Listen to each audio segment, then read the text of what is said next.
इस नारे के ऊपर हमारा मुल्क बना था। या अल्लाह, तेरे सवाल किसी के सामने नहीं झुकते। ये काम कभी किसी के सामने नहीं झुका।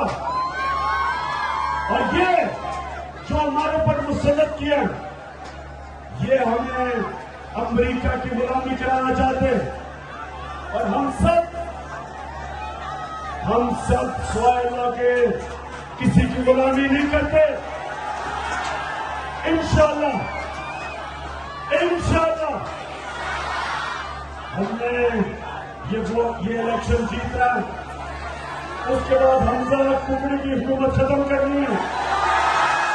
उसके बाद इलेक्शन करवाना है और इलेक्शन करवा के इस मुल्क के अंदर वो एक हकीकी आजादी जीतनी है जो बदकिस्मती से हमें सिवाय थोड़े से सालों के हकीकी आजादी नहीं मिली।